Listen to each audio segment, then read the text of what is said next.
છેલ્લા કેટલાક દિવસોથી ચર્ચાનો મુદ્દો રહ્યો છે, ટ્રેન્ડિંગનો મુદ્દો રહ્યો છે કે 20 લાખની છેતરપિંડી કરનાર આપના પ્રમુખ અશોક ઓઝા કે જેઓ પર આક્ષેપ લાગ્યા છે 20 લાખની છેતરપિંડી કરીશ. આજે તેઓએ આ બાબતે ખુલાસો કરતા માહિતી આપી છે કે કયા પ્રકારે આખી એ ઘટના ઘટી છે. અશોક ઓઝાએ છેતરપિંડીના આક્ષેપ ફગાવ્યા છે. કોર્ટમાં પુરાવા રજૂ કરવાની જાહેરાત પણ કરી હતી. જાનવી ગોયલ પરિવારના સભ્ય સમાન હોવાનો દાવો છે. બેંક ટ્રાન્ઝેક્શનના પુરાવા હોવાની પણ તેને વાત કરી છે. વડોદરા શહેરમાં કેટલાક દિવસોથી 20 લાખની છેતરપિંડી અને વિશ્વાસઘાતના મામલે આમ આદમી પાર્ટીના શહેર પ્રમુખ અશોક ઓઝાએ પોતાનો ખુલાસો કરતા જણાવ્યું છે કે જાનવી ગોયલ સાથે તેમના પરિવાર જેવા સંબંધ હતા અને તે તેમને તથા તેમની પત્નીને માતા પિતા તરીકે સંબોધતી હતી.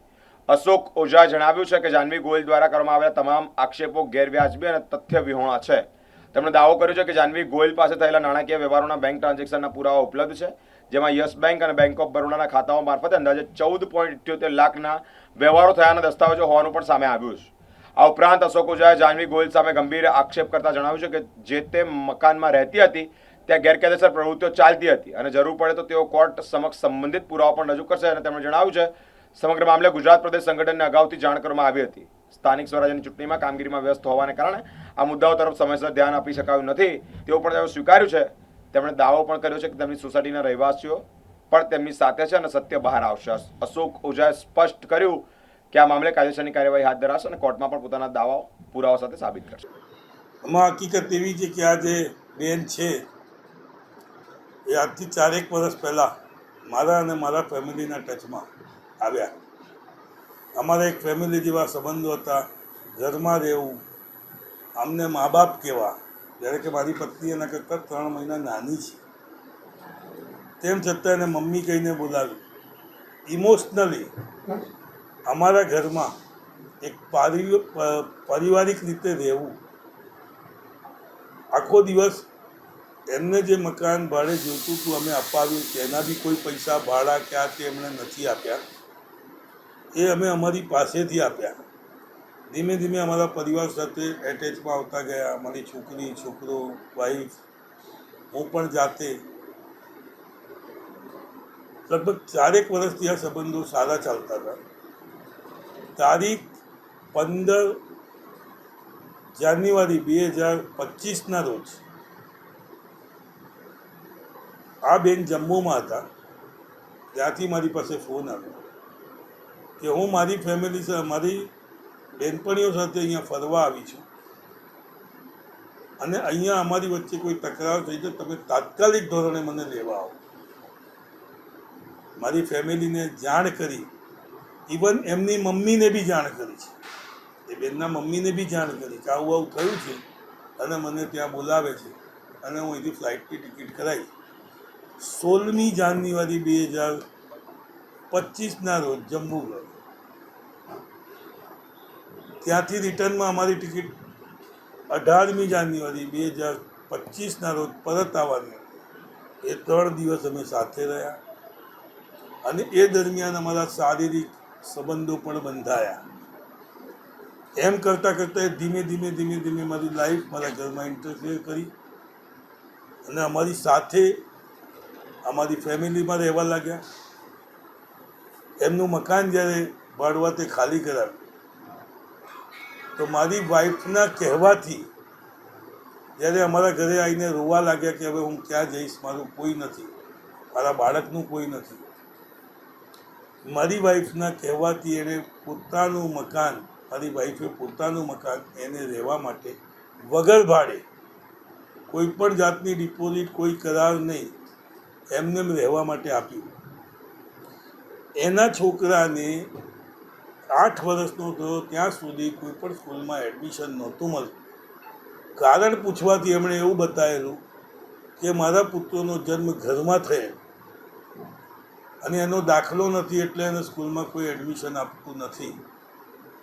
તેમ છતાં અમેરિકન સ્કૂલમાં મનીષભાઈ પટેલને મળી અને એને એડમિશન અપાવેલ કે 4 મહિનાની અંદર કોર્ટની રાહે જઈ જે કંઈ વિગત અને જે કાયદેસર તત્વો છે અમે દાખલો બનાવી આપીશું. એ વાતને આજે 3 વર્ષ થયા પણ આજ સુધી સ્કૂલમાં દાખલો આપવામાં પણ આવ્યો નથી. મનીષભાઈના વારંવાર ફોન આવે છે કે ભાઈ એ દાખલો કેમ નથી આપવો. એ પછી એ છોકરાની 1,26,000 રૂપિયા માસિક વાર્ષિક ફી છે તે પણ અમે અમારા બેંક એકાઉન્ટમાંથી જાહ્નવીબેનને ટ્રાન્સફર કરીને પૈસા આપેલ છે. મારી પાસે બેંકની એન્ટ્રીથી એમને રહેવાનું, ખાવાનું, ભાડું, છોકરાનો ખર્ચો, મારી વાઈફના કે મારા બાળકોના એકાઉન્ટમાંથી લગભગ 15 લાખ રૂપિયાની વ્હાઇટ એન્ટ્રીથી પૈસા આપેલ છે. તેમ છતાં આજુબાજુથી તારીખ 12 માર્ચ 2026ના રોજ આ આક્ષેપો જો મારી પર ખોટા સાબિત થાય અને એ બેન જો કોર્ટની રાહે પુરવાર કરી દે કે મારે 14,80,000 રૂપિયા 20,80,000 લેવાના છે, તો એની જગ્યાએ 41,60,000 રૂપિયા હું એમને આપવા બંધાયેલ છું. પરંતુ કોર્ટની અંદર આજે મારી મુદ્દત પર હું 20,80,000 રૂપિયા જમા કરાવવા તૈયાર છું કે જે દિવસે કોર્ટનો ફેસલો આવે એ પૈસા જો એમના હકના હોય તો એમને આપી દેવામાં આવે, પરંતુ મારું મકાન તાત્કાલિક ખાલી કરાવવામાં આવે, જેનો ફાયદો ઉઠાવવા માટે બેને આ કાવતરું રચ્યું છે. અમે વડોદરા શહેરના પ્રમુખ છો આમ આદમી પાર્ટીના, હાઈકમાન્ડ કે તમારા ગુજરાત પ્રદેશમાં આ વાતને ધ્યાન દોર્યું છે, આગળ કંઈ તમારા ઉપર એક્શન પાર્ટી લેવા તૈયાર છે? આ વસ્તુ મેં ઇલેક્શન પહેલાં પાર્ટીને જાણ કરેલ છે કે મારી પર આ રીતે હેરેસમેન્ટ, મને બ્લેકમેલ કરવામાં આવી રહ્યો છે.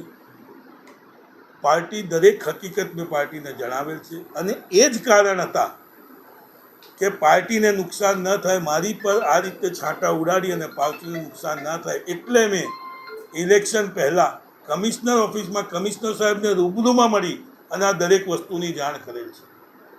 અને ઇલેક્શન પતતા જ 30/4 મેં આ બધી ફરિયાદો કરી. તમારા સમર્થકોને શું મેસેજ છે? મારા સમર્થકો, આ મારું પોતાનું આંતરિક કારણો છે. આના માટે મારે સમર્થકોને કંઈ કહેવાનું ના હોય, કારણ કે મારા સમર્થકો જાણે છે અને સમજે છે કે કોની શું કેપેસિટી છે, કોણ કેટલા પૈસા આપી શકે છે અને કોણ કેટલા પૈસા લઈ શકે છે. નહીં કે ભાઈ તમારા ઘરમાં જે બેન રહે છે એ ઘરમાં કૂટણખાનું ચલાવવામાં આવે છે. અમે તેની ઇન્ક્વાયરી કરતા રાત્રે 12 વાગે 12:30 વાગે આ હકીકત મળી. અમે 100 નંબર પર ફોન કરી અને પોલીસ બોલાવી અને જે વ્યક્તિ આવ્યું હતું એના સ્કૂટર નંબર સાથે મારી પાસે વિડીયો છે. પરંતુ પોલીસ આવતા બેને એવું કહ્યું કે મારા ઘરે કોઈ બી આવે એનાથી કોઈને કોઈ લેવા દેવું નહીં. સાચી વાત છે. તે વખતે અમે એમને એવું કહ્યું કે મારું મકાન તમે 15 દિવસની અંદર ખાલી કરી દો, મારું મકાન પરત જોઈએ છે. એમણે 15 દિવસમાં ખાલી કરવાનું કે 1 મહિનામાં ખાલી કરવાનું વચન આપ્યું, પરંતુ તે પછી ઇલેક્શન હતું અને ઇલેક્શન પછી જ્યારે અમે એમને મકાન ખાલી કરવાનું કહ્યું તો એમને અમારી પત્ની અને પુત્રીને ધાક ધમકી આપી, જેના મોબાઈલ રેકોર્ડિંગ મારી પાસે છે કે જો 20,80,000 રૂપિયા મેં તમારા પતિને આપ્યા છે અને નહીં આપો તો હું તમારી પર સેક્સ્યુઅલ હેરેસમેન્ટનો કેસ કરીશ. આજે એ વાતને 1.5 મહિનો થઈ ગયો. આ જાણતા મેં પોલીસમાં 30/4/2026ના રોજ કલેક્ટર ઓફિસ, કમિશનર ઓફિસ અને કપુરાઈ પોલીસ સ્ટેશનમાં મકાન ખાલી કરાવવા માટે જાણવા જોગ અરજી આપી અને ફરિયાદ કરેલ છે. તારીખ 6 મે 2026ના રોજ કમિશનર ઓફિસ તથા પોલીસ કમિશનરની ઓફિસમાં મેં સેક્સ્યુઅલ હેરેસમેન્ટ, મારી પાસેથી પૈસા પડાવવાનો પ્રયત્ન કરવો, તે રીતનો બી કેસ દાખલ કરેલ છે. અને એ જાણતા એમણે કોર્ટની અંદર દાવો કર્યો કે મારા 20,80,000 લઈ લીધા છે, મકાન નથી ખાલી આપતા, હું મકાન નહીં ખાલી કરું, કારણ કે એની પર કલેક્ટર થ્રુ કોઈ લેન્ડ ગેબિંગનો કેસ ન થાય અથવા તાત્કાલિક ધોરણે મકાન ખાલી ન કરવું પડે. દિવસોને લંબાવવા, સમયને લંબાવવા માટે થઈ આ કાવતરું રચવામાં આવ્યું છે. મારી પાસે આ 2 ફાઇલો ભરીને પુરાવા છે કે જેની અંદર એમના બેંક એકાઉન્ટમાં આ પૈસા સહાનુભૂતિ આર્થિક માનસિક રીતે અમારી પાસેથી રોઈ ધોઈ અને પૈસા પડાવવાનો પ્રયત્ન કર્યો છે અને હવે બ્લેકમેલ કરવાનો પ્રયત્ન કરી રહ્યા છે. આ ફિગર છે એની 7,87,050 રૂપિયા યસ બેંકમાંથી ચાલશે અને લગભગ 4 લાખ રૂપિયા બેંક ઓફ બરોડામાંથી ટ્રાન્સફર થયો. આ મારી જન્મ તારીખ હતી 3 માર્ચ 2026. આ સ્ક્રીનશોટ છે કે જેની અંદર આ બેને happy birthday to someone who brings so much joy and light into my life, may your day will be filled with love and laughter. એમના જીવનમાં સૌથી ઉજવાળું લાવનાર વ્યક્તિ એ અશોક ઓઝા છે. પરંતુ 12 તારીખે જ્યારે એમનું કૂટણખાનાનું કાવતરું બહાર આવતા અશોક ઓઝા પર ખોટા ઇલ્ઝામો લગાવવામાં આવ્યા.